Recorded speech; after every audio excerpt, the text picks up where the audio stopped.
What's up, everybody, and welcome to another episode of No Client Agent Privilege, aka No Cap. I'm here with my intern, Wheel. We will be here every week now doing our podcast, bringing on some of our clients to tell their stories. And we will be starting off today talking about the back-to-back national champs, UConn Huskies. Congrats to the boys. I know my guys, Quentin Williams, shout out for the jersey, Javon Williams. I know you guys, my UConn brethren, are pretty happy about that, but congrats on that. And really, I think the game went about as definitely as I predicted. I knew UConn was good. I knew Purdue was good. I just knew UConn's depth would be the true difference maker when it came down to those last 8 minutes of the second half. You just saw it was UConn just had way more gas, way more fuel to burn. And not that Purdue, didn't deserve to be there, but we've just seen the last 2 seasons now that UConn is just above par compared to everybody else. Oh, yeah. Like, they are the new blue bloods of the blue bloods. 6 national championships, 2 back-to-back. There's only, I think in the last 40 years or so, there's only been 4 coaches that have ever even done that. So yeah, 6 since 1999 that's crazy. So, especially coming from a UConn that, a few years ago was really, detrimental compared to what they were 4 years before that with the Kemba Walkers and stuff of the world that they were producing. It's crazy to think here we are, 2 years after Dan Hurley, 3 years after Dan Hurley takes over. 2020 took over. So his 4th year, he's already a back-to-back champ. So with that, where does Dan Hurley go from here? Just, create the dynasty? I know the rumors are, Hurley to Kentucky now. So, with Calipari gone, NIL is the motivation. But I think with UConn and having the back-to-back national titles, the facilities of a pro status type, one, we produce draft picks. The pitch for UConn versus Kentucky, now that Calipari's gone, is honestly, I would lean, as a recruit, I'm leaning more towards Connecticut anyways. Yeah. Why am I? Calipari had 1 national championship and 4 Final Fours, really, which is, when you talk about the amount of draft picks, the amount of guys he's put in the league, that's actually kind of crazy, that it's only that few. But you would think has many first rounders, as many first overall picks, Calipari would have had, 8 national championships, this, that, and the other. So, again, and we talk about this all the time with the NIL world.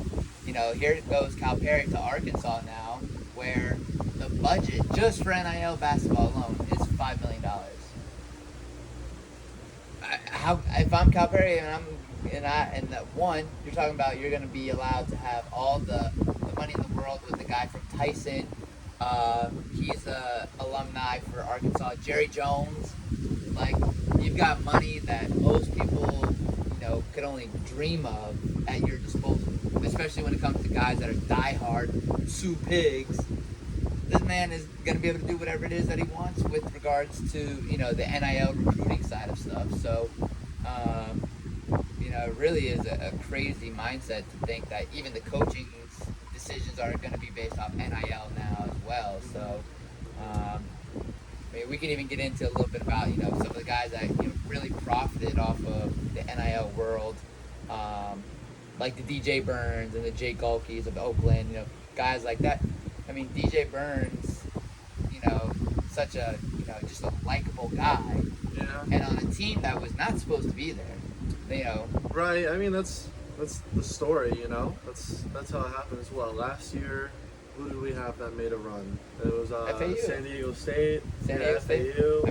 The Cinderellas are written in March, so. And NIL just, people see those teams, and Yeah, it's a bunch of recognition. That's kind of how NIL happens. You get players like Jack Golke, DJ Burns, and they all have personalities. And right. Some If you of got, them are more if you got the marketable market, I was than gonna say, if you got the marketability behind it too, where it's like, here we go, DJ Burns has, Raising Cane's and, Adidas now, and all this, all these large scale companies all wanting to work with him. But it's not only because he's a good basketball player and has a good story, but also because he's so personable as that guy, as that story is, that as a company, I have no worries to do a quick deal.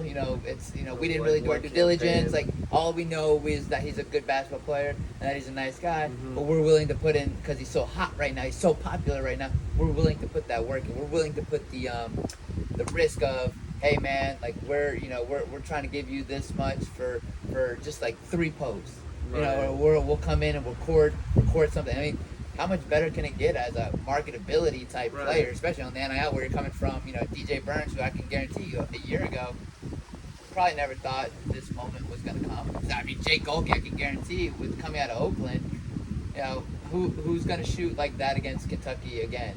Like especially in the March Madness standing. Like, Hopefully no one. right, well, They have a new yeah, I mean, coach. we'll see what happens with the new coach and everything. So, but the NIL world, I mean, when you're talking about back to Calipari, where now you're budgeting for your NIL, it's like, can you blame a kid for wanting to go to a school that has a quote unquote large NIL budget? How are those decisions now supposed Is it larger than Kentucky's? Arkansas? I mean, I would think so. I mean, for basketball? I mean, $5 million compared to. I mean, the numbers are all relative to, what they're saying.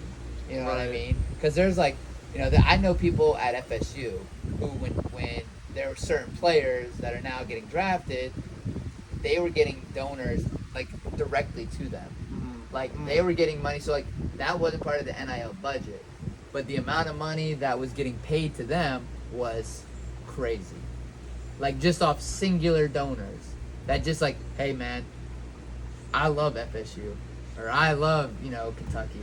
Here is however much That's this why, check. yeah. Here's this check. I want you here. I don't want you to leave. I don't care. Blah blah. Whatever it might. The story might have been. But like the fact that those types of people are out there and diehard, and that's where I think college and pro really makes a difference with the NIL world, because like you're not gonna get that on the pro world. Obviously, they make enough money on the Right. on the contractual side. Whereas like we talk about the old heads that are still like, oh well, amateurism, the competition is gone. It's like you guys talk as if this money's gonna be there forever for these kids. Like some of these kids that are earning, like Jake Golke already admits, like he's probably not gonna make Right. the NBA. So whatever money he's probably made off of Oakland the last 2 months now, that's probably about it for income on a basketball scale. Right. I mean, depending on how he did in school and whatever, what degree. Some people struggle after their collegiate athletics, but I feel like some of them also kind of go on to do different things that are beneficial to them and to others. So Of course. it's all about how you use the money that you get. Like obviously neither of us know how much he really got, but even if you're getting a couple 100,000, even if it's just 50, 60, 70, 80, you could do something with that Of long course. term. It's I mean, hopefully, that's right up front. It's hopefully you're smart about it. Yeah, you have to Hopefully be. you're not, hey, mom and dad, let's just go spend this. Like let's pay the house off. Let's do all the things that you need to do or want to do for your family, and then you put the rest of it for your either investments or just be smart with your money. That's Mhm. really what it is. It's really to the extent that like the short-term gain that some of these guys will be able to have, whether it's a big game, a March Madness moment, the short terms, like I said, like Jake, or Jack, he might not go out to, the NBA. He might try. He might go into a workout and have the same kind of workout, same kind of, shot that he had versus Kentucky, and the team would fall in love. But, the likelihood is still to the fact that, whatever he made or whatever he, got from those moments, let's just, hope he was smart with it. That's it.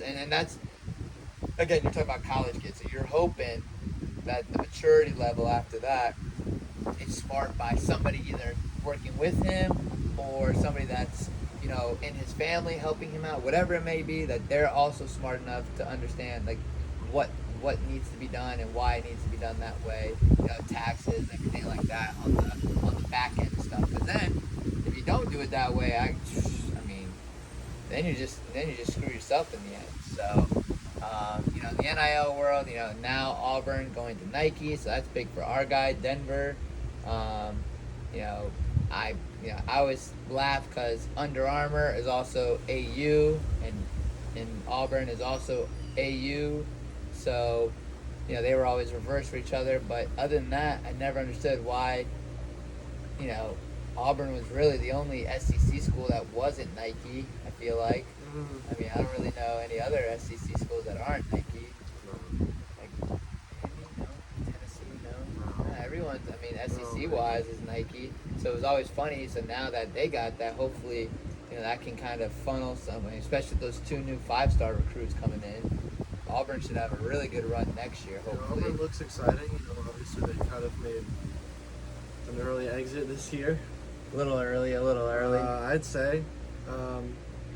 I don't think Yale was expected to beat them, but what about the NIL is the one part of it. What about the transfer portal now? I mean, this is like people coin it as free agency for college sports, and I think that the way that the transfer portal works now is more dangerous to the spirit of competition than NIL itself is.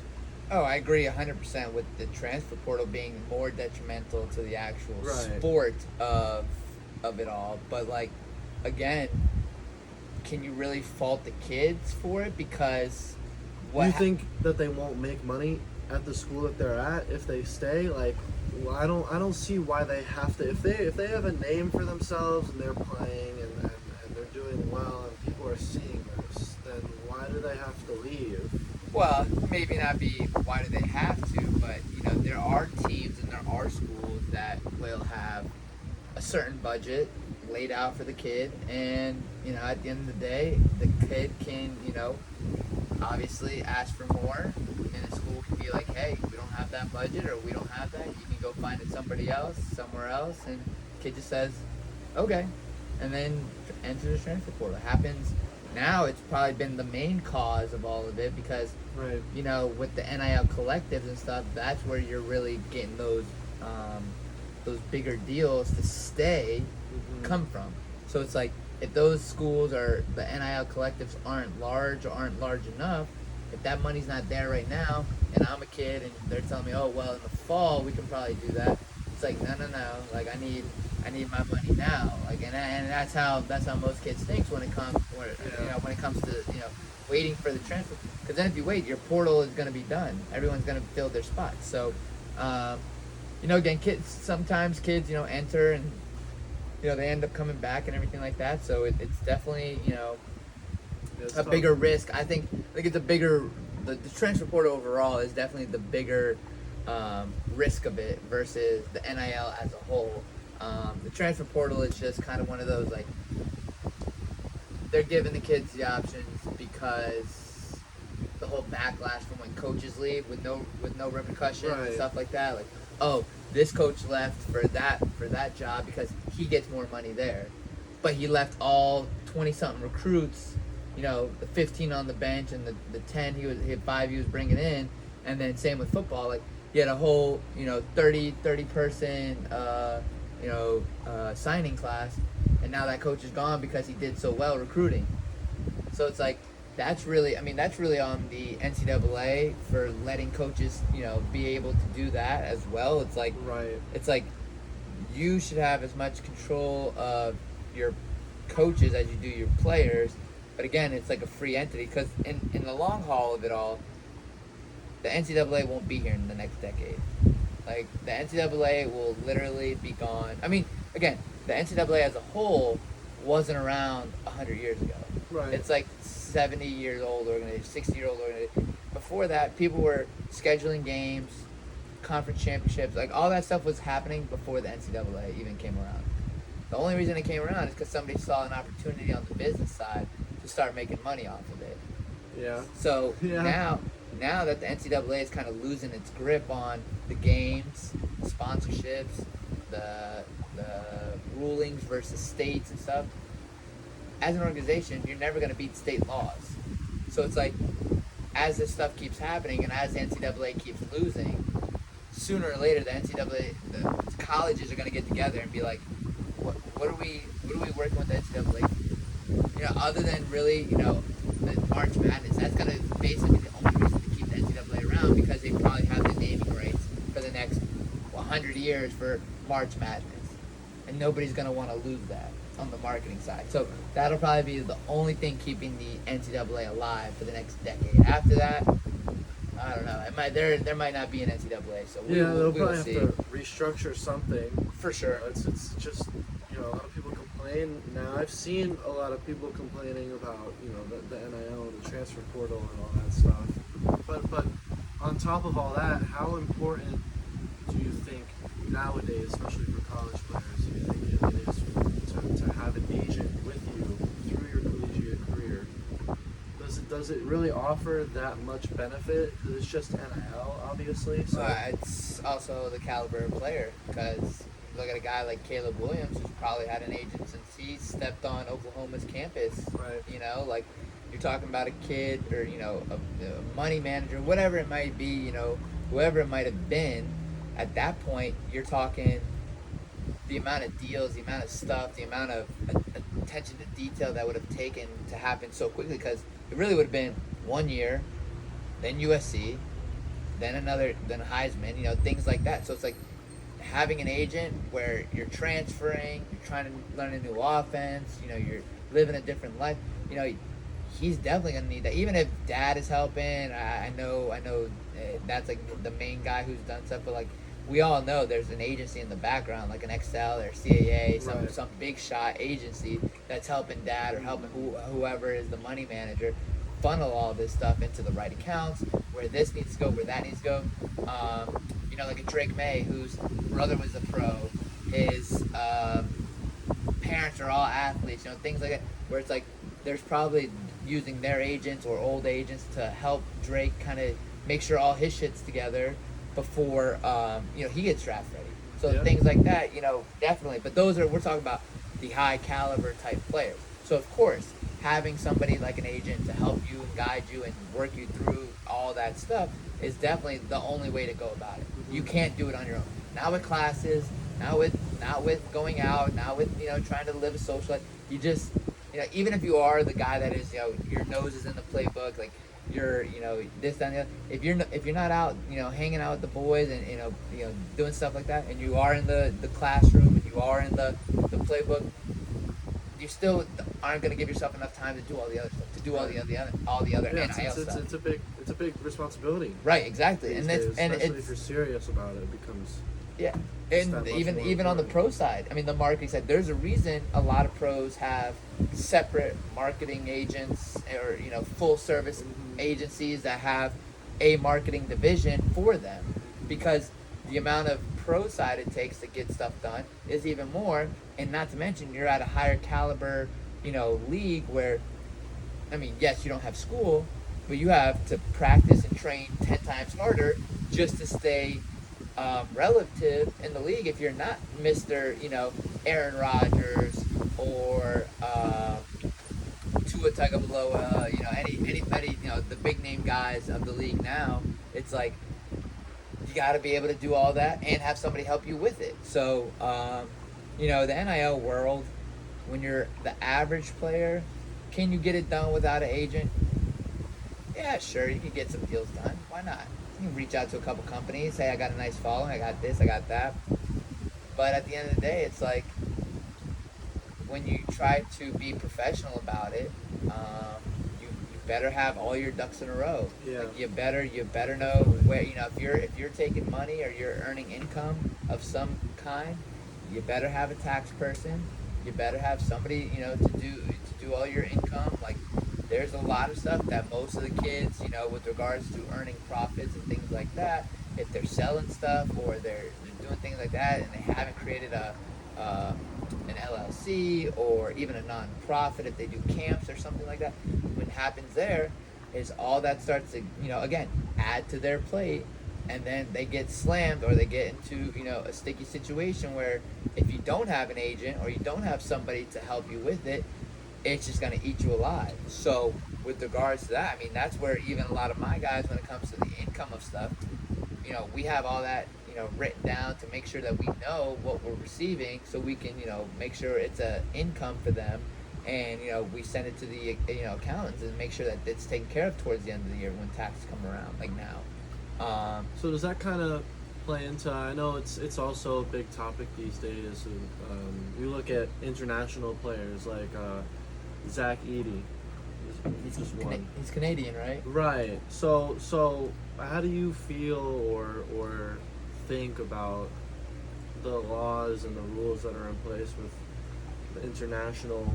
So there you go. That's another NCAA, double standard kind of. Do you think that if the NCAA wasn't involved with college sports, then it would be different? Well, the schools would have more of a power to get rid of the international student rules, where it's like the green card or the student visa that they're on, I should say, is not allowing them to earn money while a student athlete.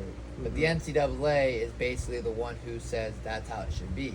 So if the NCAA wasn't around, the schools could go back and be like, hey, the student visa is fine. Oh, they can? The school can, yeah. So remember Oscar Tshiebwe from Kentucky? Yeah. So when they played in Kentucky, or when Kentucky played in the Bahamas 2 years ago, so they had a big Kentucky alumni event in the Bahamas, and it was for Oscar Tshiebwe to earn money because he wasn't an American student, but because he was earning the money in a different country, it did not affect his student visa. Okay. So with that, it gave Oscar, who was a AP Player of the Year, the opportunity to earn money when he couldn't, and make enough to where we didn't at the time. Kind of one of those guys where we didn't know if he would make it in the league. We didn't know where he fits as a. Still don't know. Yeah, we still don't know really. I mean, he's in the G League, right?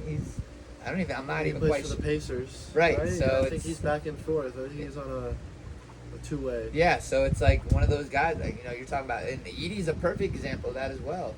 I know he was upset about it, but I thought it was maybe a U.S. law or something that was keeping them from making money. Yeah, it's the More than it student. was the It's the student. NCAA. Yeah, it's the student visas of the NCAA of athletes that basically says, hey, you can't earn money or work while you're here on visa. So, I mean, there's always loopholes. There are legal loopholes. I haven't dove deep into them, but that one where they were in the Bahamas, that was kind of like a big loophole for them that Right. they figured out. And Kentucky literally booked that preseason Bahamas game just for it. Like, they knew exactly why they were doing it. That's nice of them. I mean, it's your best player on the team. Yeah. Why not? And a trip to the Bahamas. Yeah. Who cares? I'm in. Send me to Bahamas, and if I'm Oscar, I mean, I could only imagine how much money they had ready to, put in his bank account. So, That's great.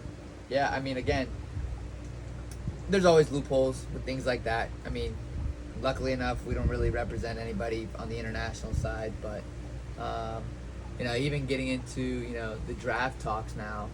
March is over. Yeah, March is over. April 25th or 24th, the draft is right around the corner. I mean, you're talking about, the golden era of all these quarterbacks, who's going to go where, who's going to take what between the Penixes of the world and the Caleb Williams, Drake May.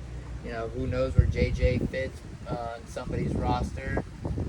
Now with, Coach Harbaugh's, I mean, it's going to be a crazy draft. I mean, I think the biggest thing for me with regards to how this quarterback era is looked at right now, it's like there's a lot of pressure on all of them. Not just Caleb Williams, not just Drake May, not just, the top two guys. It's literally all of the top 8 quarterbacks all have some type of pressure on them to be great in the NFL. Yeah, that's true. But it's like, That's true. I would say Drake May and Caleb should be the only ones that should be like pressurized because of how much hype and how much they've talked and how much they said how great they are and how they should be top 2, top 3 quarterback no matter what, blah blah blah. And I appreciate the confidence, no doubt. But it's like, if you go to like Caleb going to Chicago, we obviously know Caleb is most likely going to Chicago. Well, they made room for him. Right, exactly. They So moved Justin Fields for him. and that's where to me, I look at it as like, then you better show up. Like there is no excuses. You know where you're going. You know who's taking you. Like there is no rookie slump, sophomore slump, whatever. You better be, you know, I don't care if you got to go on Madden. You better be learning the Bears playbook. You know, just to, I mean, I know they're not allowed to send it to you yet, but like that should be your priority. Yeah. So, you know, for me, I'm looking at it from the agent side where, you know, I'm telling him, hey, we got to be ready to go. Like there is no next year. There is no, you know, it's gonna be a rough season no matter what. The Bears just aren't good. Like their offensive line has to pick it up a little bit. They need to get them some weapons. I know DJ Moore is still there, but for the most part, there's still a lot to do in Chicago to help Caleb Williams be successful. So. Yeah. It could either end up like the Panthers situation. Yep. With Bryce Young. You know, they don't have a lot of talent. I would argue that the Bears don't really have a lot of talent either. No. I mean, it's gonna take. I don't think he's gonna be good. I don't think the team is going to be good year one, I should say. You don't think he's gonna have a CJ Stroud year? No, because I think the Texans had more pieces For sure. before CJ Stroud came in. Agreed. The Bears just haven't had much of anything in as far as I can remember since. Well, let's just say since 2020. I mean, at least. I mean, I think the biggest thing that people don't give Texans credit for is just the coaching staff changes. Yeah. Like, yeah, that too. You talk about a completely different culture from a year ago. Like, I mean, yeah, of course, you know, players and everything like that, but you're talking about a complete coaching staff change. You know, to do that in 1 year, that's, you know, that's crazy in and of itself. Not to mention all the draftees, the new rookies that you got. Now, if I'm the AFC, I'm very afraid of the Texans. Yeah. Like, I mean, I know Pat Mahomes will never admit it, but like, yeah, do you see those flashes? Like I've seen them. Like young Pat Mahomes is somewhere deep inside there. I mean, he's not as mobile, but that gunslinger mobility and talent, like it's there. So if I'm the AFC, I'm very, very nervous for what the Texans are about to produce, especially now with Stephon. Right. You know, who else did they sign? I mean, Nico Collins had a great end of the year. Yeah. Tank Dell will be back. You know, they got Joe Mixon from the Cincinnati Bengals. Like, I'm very, very, you know, optimistic for the Texans' chance to go and do something this year. You know, obviously hoping that the Stephon Diggs rumors of being a cancer or the prima donna is left at the door when he gets there. So we'll see what ends up happening with regards to, you know, team chemistry. You know, does it all come together? Does it just end up happening what happened in Buffalo and it, you know, the arguments started to happen? I don't think so. This is like more of a breath of fresh air. I think for Stephon Diggs. I hope so. You know, and he also gives that veteran locker room presence that they definitely don't have. Definitely right now. not. I mean, not as much. Who do they have? Laramie Tunsil. That's really, I mean, the true, probably veteran voice in there. Yeah. So. Yeah, and then obviously, you know, brand new coach, but I mean, they D'Amico's. respect him. I was gonna say D'Amico's an All-Pro, yeah. an All-Pro NFL former NFL player. I mean, you would, if there's anybody to respect, it's somebody that's been in the game and recent enough to where they can understand that, you know, the struggles of the mental side and the nuances of the game, where, you know, the rules have changed, the defense has. He's been in it. He's known and been a part of the change. So it's like somebody relatable, you know, where it's not like somebody who hasn't played in 30 years. So yeah, I mean, I would hope the respect factor is out the, you know, is crazy up there for him. So yeah, I mean, I think again, like I say, from the quarterback perspective, I really just hope that some of these kids, like, you know, like the Michael Pratts, Jordan Travis's of the world, like I really hope that the expectations of guys who are taken, you know, back in the later rounds, you know, are not too, you know, up there, even though they're all, you know, because all these guys are really like being pushed at, oh wow, they're going to be a really good quarterback in the league, really good quarterback in the league, really good quarterback in the league. you could say that against all of them, I guess. But again, the expectations to come in and be successful right away for some of them, especially on some of the teams that they're gonna go to. I mean, I hope the expectation. Again, my thing is for some of these teams, especially as the agent, that the expectations to just like be the guy are they're okay. I understand that you spend a first round draft pick on my guy. I'm gonna make sure he is the guy for you, but you also better give him the tools to be able to be that guy.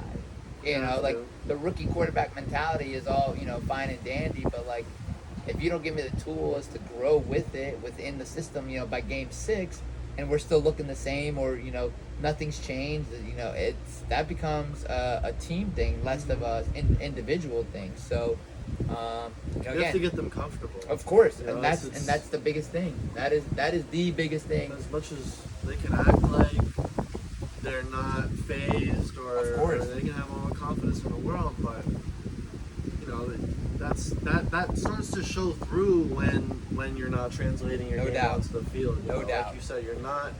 Maybe you didn't look at the playbook like you should have, right? Or maybe you're not. Your reps aren't looking good in practice. Yeah.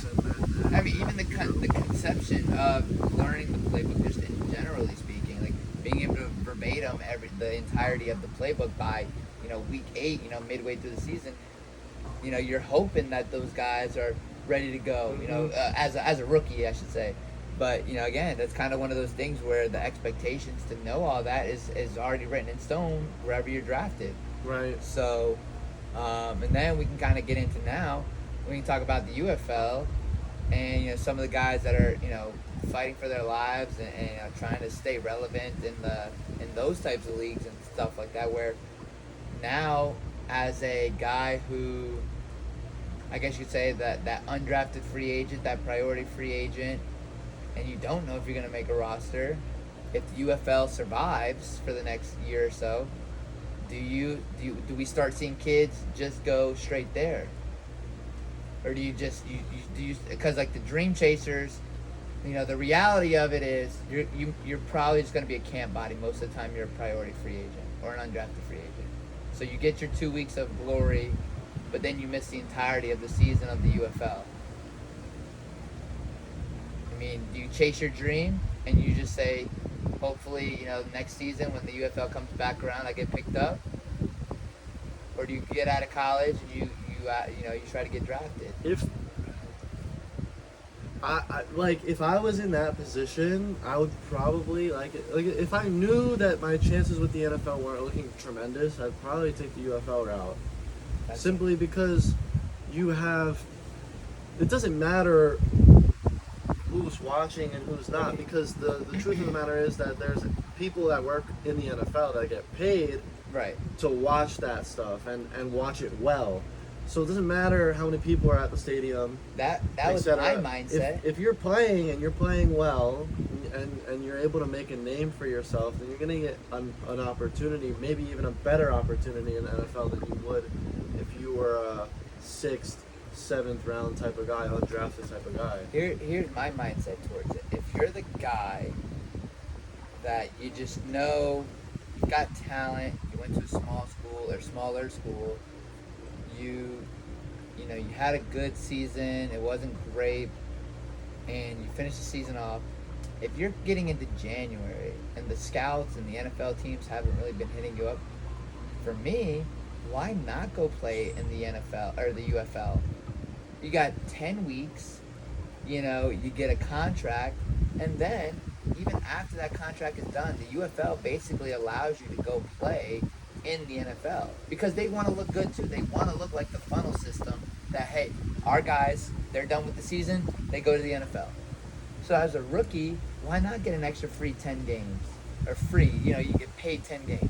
Like you recover, you might as well. You're probably not going to get that shot to make it, draftable. So if I'm an agent and I am, I'm going to pitch to the guy next year and be like, hey, you had a great season. Your pro day's around the corner. Do you want to skip all that and go play ball and make money? Because on a pro day, unless you just happen to train well enough that you run power fours, not many minds are going to get changed.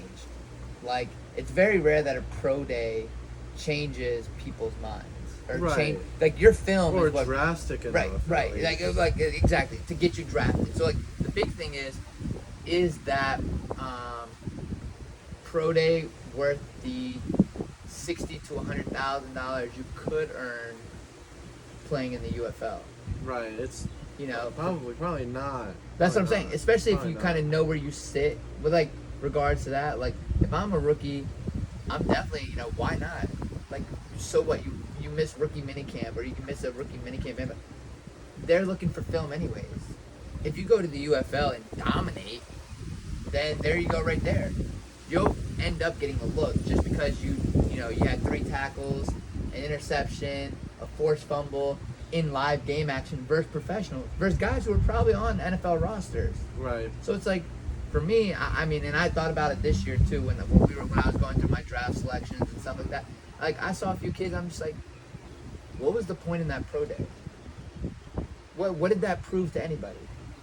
Maybe they just didn't have the guidance. Well, that's true, and I that fault they my needed. I fault myself for not doing it quicker, because now that the UFL season has started, it's kind of like, it is what it is. But next year, if the UFL does a college draft like immediately after the season, or like a month after the season, if I'm the UFL, I'm definitely down for that, especially because it's going to expand to 10 teams or 12 teams next year, whatever it is. You got that many bodies, you got to fill them up. Yeah, You can't just keep filling up, older guys. You got to get some new blood in there. So for me, that's where I sit. Even for my guys that went to the ELF, the European League of Football, like, that league is growing crazy. Like, I had a bunch of guys hit up D'Angelo and Chad, Chad is in the GFL. They're all asking, how'd you get over there? How'd you get in that league? And it's like, bro, I mean, that's what an agent's for. Right. Find those opportunities, Right. to find and, those teams. And I think it's important to have more opportunities for football because, you look at basketball and it's so global. Worldwide. Why wouldn't you want to do that with football? Obviously, you go to Europe and people look at football as soccer, Right, of course. which is like obviously okay, but still the idea of American football, you look at NFL, they're going to Germany, they're going to London. They've been doing that. 4 Now games they're expanding overseas, it, so 2 games in Mexico, or 1 game in Brazil next year. I mean, the game is growing. Now, it's, like, I had one of my guys tell me he wasn't sure he wanted to go to Europe, so I didn't reach out. Now he's trying to find a spot, and it's like, dude, I told you a month ago, 2 months ago, like, you said you were okay with the indoor football league. You said you said you were fine with going to that team. I didn't reach out. Why would I reach out? right. So It's all part of that. I think, like you said, there's only so much that you can do, but I think people will start seeing that the European League of Football is, even though it's not NFL talent, obviously it's not Right, NFL right. talent. I think the following, the For it. fan base will be there more than it is in the U.S. because the U.S. has the NFL. right. Whereas if you have people that are really into American football and they want to They want to learn. They want it. I Take mean, your we've kids, seen like, you'll we have see, seen the like- games at the stadiums these past 3 seasons now that have literally been sold out for teams that have not even have no German football players or anybody to really remorse or to root for and everything. So it's like for them, of course, and they're the type of the fan base is like once they're in, like Yeah. you can see. I mean, you see from all the Champions Leagues, Mhm. the soccer, the basketball. I mean, those games are insane, and they're diehard. Like they will die whatever team they root for. They will go down in their jersey. They will get buried in Yeah. their jersey for it. Yeah. So it's like that type of mindset. But that sports fanatic, like yeah, we have sports fanatics here, no doubt. Like American culture is just different. different. You go to a basketball game in Serbia or You get a flares, premier you get like, drums, like yeah. You you are get talking, the flags. you are talking, screaming and hollering the whole time. In unison too. They have chants. Like, oh it's, yeah, it's just making crazy. shit up in the middle of the game. Hey lads, let's do this one. Like You know, like I know the MLS has tried to kind of like emulate that for certain stadiums, and some stadiums have gotten to it. Like I know Nashville's crazy to play at. I know Orlando does a decent job. The Clippers tried. I mean, I know Yeah, the Clippers, the basketball, big, but the they're Clippers gonna are trying do the the wall. wall. We'll see how that is because again, an LA type crowd, I just don't see that working. I don't see the LA crowd coming and standing for 2+ hours. A standing only? I think it's standing only. I don't think so. You don't think I so? don't think so. I thought the wall was I thought it was like standing That only. can't be. Oh, I don't know. Maybe. I don't think so. All right, maybe not. But either way, I mean, the whole concept of it is great. I love the concept. I love the owner. I love the Clippers owner in general. Like I think he's like most like progressive with regards to the actual fan basis. So Right. No, it's seats. it's seats. Okay. It's I know there's a bunch of rules just to be able to sit there. There's probably some standing room only, Yeah. I'd imagine, because they want to pack it. but Right. But I see, don't know. I'm looking at pictures, and I don't think. I mean, the whole thing I knew was that like there were so many rules with regards to the wall in general. Like you had to be like a season ticket holder. You had to Yeah. do this. You had to do that. Like there was a No bunch resale, of no yeah. nothing. You had to be a diehard, which I love. Like I really do. So No, it has a standing only section. in it. does it? Okay, that's I knew there was some type of standing only, but either way, it's still the cultural aspects are completely different from us. But like I'm trying to go to Europe for both of their games, and you know just the ability to travel the world like they do, they get to. It's like you're talking about opportunities for guys, just in general, guys, girls. I mean, you get to travel the world and get paid for it. Not many people in the entire world, in the entirety of human history, Right. literally get paid to just, hey, go follow your dream. We're gonna pay you for it and enjoy. Just do your job. Especially if it's a job that's not, super knowledge based. Like I could think of, anthropologists or something. Yeah, like you gotta- that would travel there because they have You gotta go to to. Africa because they Yeah, found they have to, yeah. a new skeleton that they got. Anything, yeah. Things Those like that. types of like science-based professions usually have, a lot of world traveling. No doubt. But not athletes, especially the NFL mostly stays inside the U.S. Mostly. I mean, you get to go on vacay for a couple weeks, so you The get to pick. NBA doesn't. Oh, they had the game in France, I think, or something. Yeah, like that. yeah. Which is like maybe they should look to expand that a little bit more. I think so. I mean, I would be surprised. Like, if I'm the NBA, I'm hoping that the NBL gets a little bit bigger in the talent pool, because why not travel to Australia? You already got like 4 or 5 guys in the league. Especially with basketball, the teams are much smaller. So, Of course. So talented players definitely get pushed to the wayside a lot more than in the NFL, I'd say. For sure. So Yeah, I mean, if I'm the NBA, I'm okay with the guys that are going overseas, like the Kemba Walkers and stuff like that, Uh-huh. to kind of keep the culture of the NBA legends kind of like growing. Like they're still playing. Like Mike James is like world renowned in Europe for his ability, but he was not that good in the NBA. right. DeMarcus Cousins, I think, is still Yeah. playing. I mean, Dwight Dwight Howard, Howard, yeah. Taiwan. Yep. So I mean, again, you're talking about the ability to continuously grow even when you're out of the NBA. To grow the NBA in general, it's it's a big deal. So, now we'll see how the NBA goes about it. I mean, speaking of international players, Wemby, his new logo just dropped. Yeah, that's. I don't really know how I feel on it. It's. I mean, I get it. I don't know if I want it. Initial. I know, but I don't know if I'm Wemby. Like, I get it. Like, I'm a freak. I guess you could say. Like, I'm an alien. I'm different. But like, I don't want legitimately an alien for my fucking logo. I don't know. I think maybe that's more of like. I thought that was more of just a promo. I don't know if that's gonna be his real logo. I mean, I don't know. Nike dropped it, so. Yeah, but they would probably. I feel like they could probably do something with like a V and a W before. That made me think of Volkswagen, but like a V and a W before Yeah. they would do something like just the alien's face. Like, I mean, I think LeBron had multiple logos.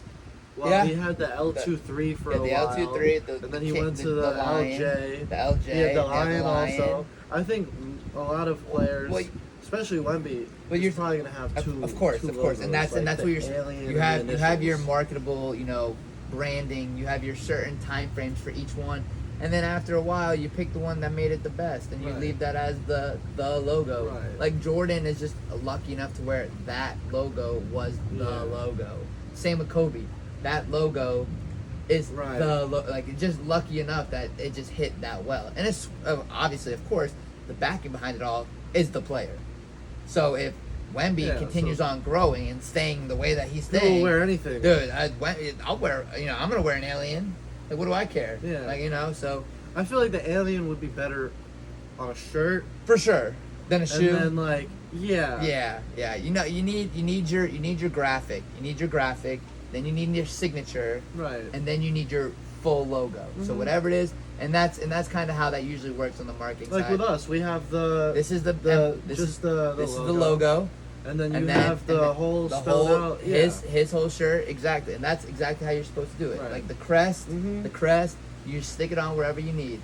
Then you have the full logo brand, and then LSE is our initial. Right. It Then helps our with the recognition. exactly. People see LSE and they're Exactly. like, oh, that's Wofford Sports Exactly. Brand Entertainment. recognition is Right. everything. And so when you have the face of a Wemby, an international star, does it really matter what the logo's gonna look like? Probably not, because there are people probably in France that are just, when are Dying we to getting? buy When are we getting it? We just Right. want to know. We just want to know when it's coming. Like, we don't Right. really care what it looks like, Nike. Like, we just want it. So, yeah, again, that's kind of one of those things where the marketing side is such a big deal. And even when Wemby was first coming over, I know he was, he had his France agent. I can guarantee that his agent was getting hit up by the CAAs and the XL, the Priority Sports, and everybody from internationally about, hey, Wemby, you sure that your agent's good enough to handle all this? You're about to be the first overall pick. So, but again, that's kind of the cutthroat world of being an agent in general. So, That's tough. yep. So, I mean, again, there's, you've been through it with me. We're gonna do a summer league episode too. Call some of the guys, try and get a setup at the Win. I'm gonna call Pat, see if we can get a little studio set up. Oh, really? Yeah, I'm gonna call Pat, see if he'll do a little setup for us at Win, and we'll call Eddie and a few of the boys to come through and do a little podcast episode out there. But yeah, no, we should have some good episodes coming up. A couple guys will be in town in the next few weeks, and we'll bring them on. Again, wanted to shout out to everyone that watches and everything like that. We're gonna keep growing, keep getting better. Every Tuesday from now on is gonna be the plan. Drop the episode either Tuesday or Wednesday nights. We look forward to having you guys join us and appreciate it. And anybody on the sponsorship side, please feel free to reach out. My email will be in the link below. For Will and I, we appreciate the time and appreciate you sitting with us. All right.